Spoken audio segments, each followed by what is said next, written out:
Okay, sorry, I get emotional. Hey guys, it's Ivy and welcome back to my channel, and today I'm going to be doing my October wrap up. I'm coming at you with another video where I'm here with comfort. No makeup, my hair's not done. We're here for a good time, okay? Actually, all of my makeup is packed because tomorrow morning I'm flying back home for my nephew's birthday, so everything's packed. It's his first birthday, so that's really important. But also, I think that this is like a year where it's extremely rare where I can go home for a birthday, so I'm just gonna take that opportunity and go. So I'm really excited. I got him his gifts and I think he's gonna love them. And I think his mama's gonna love them too. I read 11 books this month.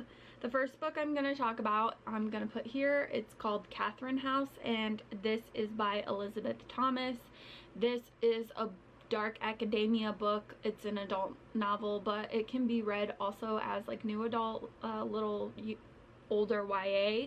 In my opinion, this is also a book that I DNF'd with 100 pages left because I was just utterly bored. This book is about a girl who goes to Catherine House, and basically when you're there, it's like a cult. You become one with the house. Like, you are Catherine and Catherine is you. You are her and she is you, and it's so super weird. Which the weird part isn't what I didn't enjoy. The slow, nothing happening part is what I didn't enjoy, because I do enjoy weirder stories. But there's a character who dies in this book. I'm not going to say the name just because I don't want to spoil anything in case you do want to read this book. But after that character dies, I completely lost interest in the story, because that friendship was the thing that I enjoyed the most of Catherine House. So once that was taken out of the story, I really didn't care anymore, so that's why I DNF'd this book. The next book I read was A Golden Fury by Samantha Cohoe. I'll put that here as well. I also did a full review for that, so I'll leave that linked in the description down below. I gave this book 3 stars. It is a book about a girl who is trained by her mother to become an alchemist, and they are trying to create the Sorcerer's Stone, and her mother has cracked the code along with her help, and it has driven her insane. And people who are creating the stone start to go crazy. So she is sent away from her mother to go stay with her father, and she's still trying to create the stone the right way because she wants to be a famous alchemist. This story is really good if you like historical fiction. It's really good if you like things with magical elements, alchemists, stuff like that. I do recommend this book. I really enjoyed my time reading it. I think Samantha Cohoe has a very easy and fluid writing style, so definitely check out my full review for that. The next book I picked up was The Shining by Stephen King, and I'm pretty sure everybody knows what this is about. It's about this family who goes and stays at the Overlook Hotel in the winter, and they get, you know, trapped because of the snow. The main focal point of this story is that the little boy has the gift. He has the shining, so he can sense things like that are gonna happen and stuff like that. And when they're at the hotel, the first character they kind of meet, not first character they meet there, but the cook there, he's not gonna stay, he's leaving. He also has the gift of the shining. Obviously this is like, you know, the haunted hotel. The book, I think, I haven't seen the movie in a really long time, so maybe I should watch it. While I'm back home. Both my sisters really like horror films, so maybe they'll watch it with me since it's been a while since I've seen it. This book has a lot of racial slurs in it, and especially towards the end it gets so heavy that it's like so much, and it was making me extremely uncomfortable that Stephen King he didn't need to use it that much to get his point across.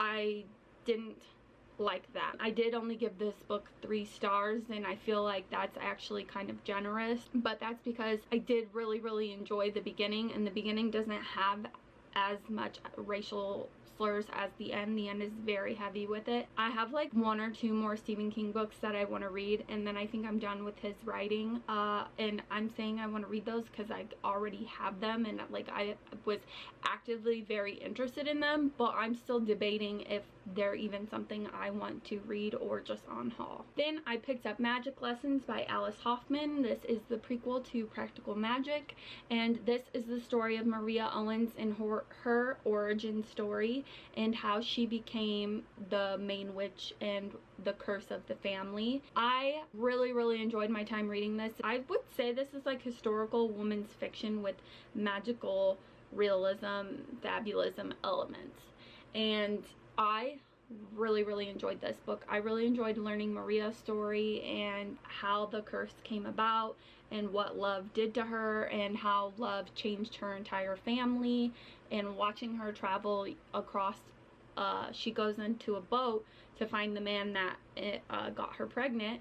She meets another character there whom is very sick, and she rehabilitates, and I really enjoyed that scene. I highly recommend this book. Even if you haven't read Practical Magic, you could even start with this book first. You don't have to read Practical Magic and then the Rules of Magic first. I think you could still pick this one up. I did give this book 4 out of 5 stars, so I really enjoyed. The next book I picked up is What Should Be Wild by Julia Fine, and this was on my top 10 books I failed to read in 2019, so I got to check this off of that list. This is a book about a little girl whose touch can kill you and bring you back to life, and at the beginning of the book, when she's born, her mother dies because of her curse, and her father raises her along with this nanny, but they never ever make skin-to-skin contact because they don't want to die. She ends up getting, as a child, a puppy that she can touch, and he doesn't die, so that was really interesting. In this book, her father is stolen, so she's looking for him. It takes her on this adventure and puts her in danger. This book was extremely slow, so if you like slow books, I recommend this to you. It wasn't what I had imagined going in, so I was a little disappointed. I did only give it 2 stars. The beginning I was enjoying reading, and then the end, this chunk, I was like, no, I'm kind of bored.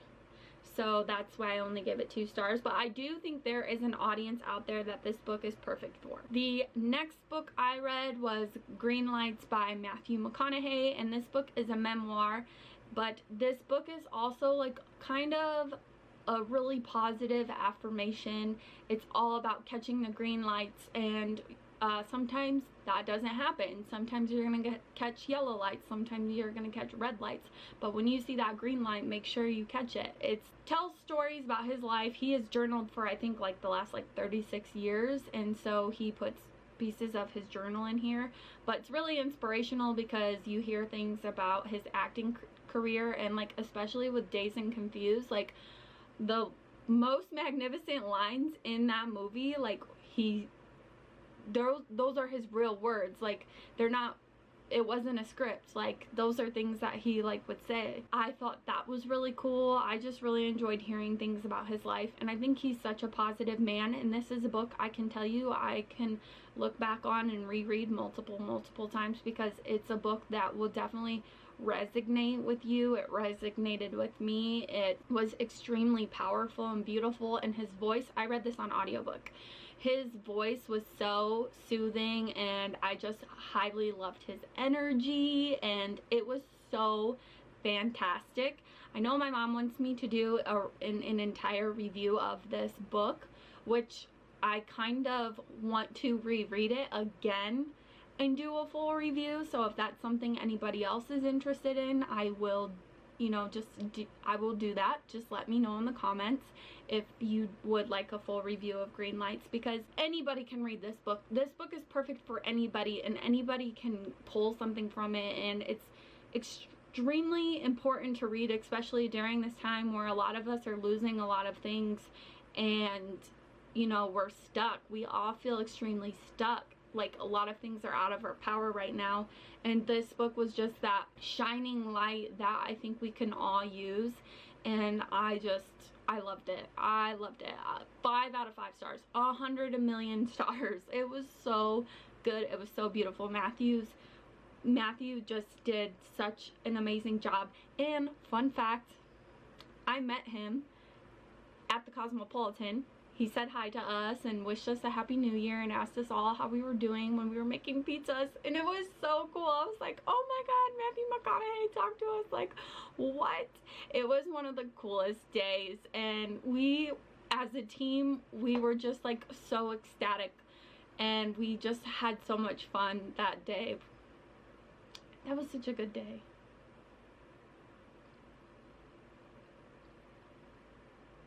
Okay, sorry.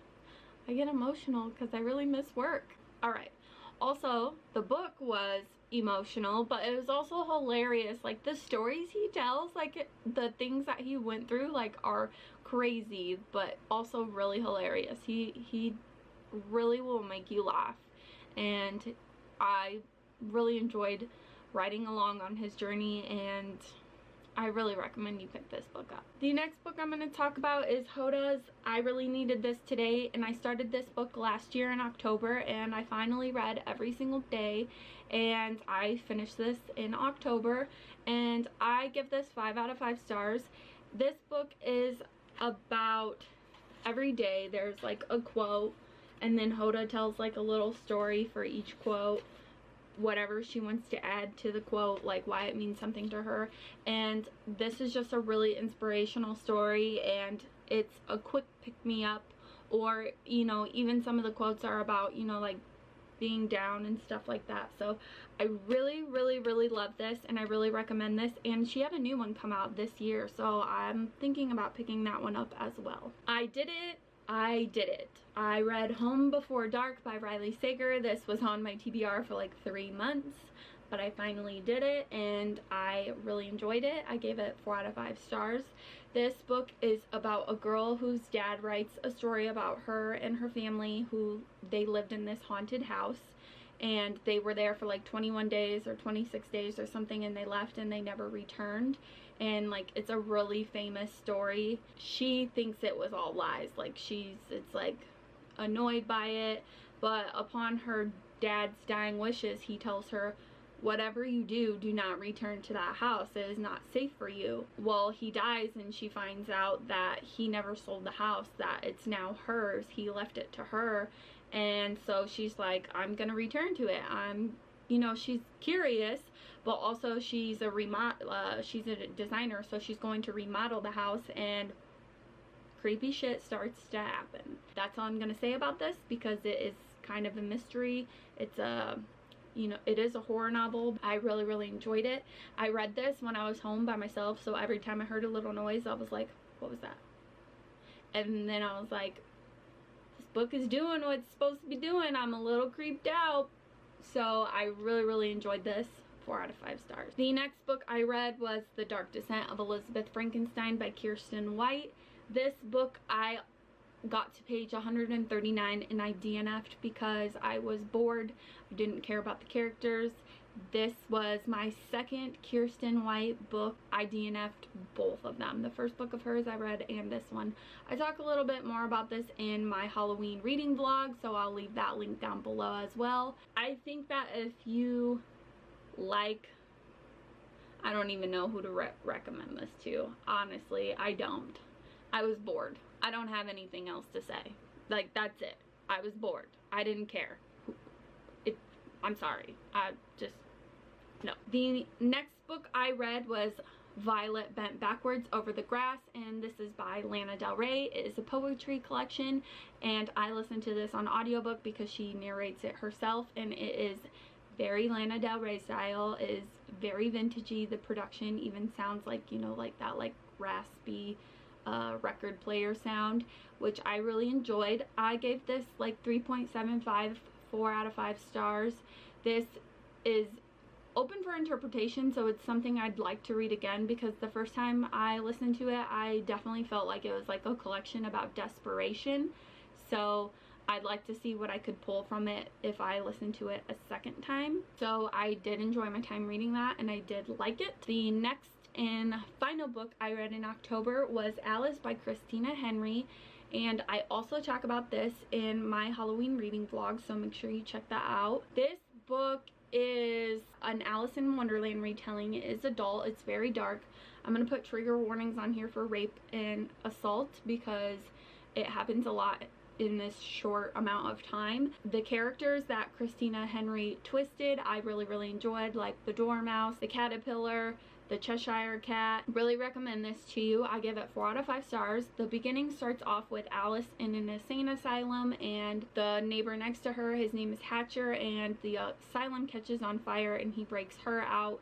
He breaks himself out, then he breaks her out, and then they're running because the Jabberwock is breaking out. And so it puts them on this path because neither of them can remember their pasts. So they're traveling to try to get that stuff back, but they're also looking for this sword so they can kill the Jabberwocky. And I really enjoyed this. I cannot wait to dive into the sequel. I give this 4 out of 5 stars. So there you guys have it. That is my October wrap up. I hope you guys enjoyed this video. Please let me know in the comments down below what you guys read in the month of October, or just leave me some cute emojis like pumpkins or ghosts or something, since this was for October. I am so glad you guys joined me for this video. Thank you guys so much for watching. I hope you have a beautiful day, and may the force be with you. Don't forget to subscribe. Bye!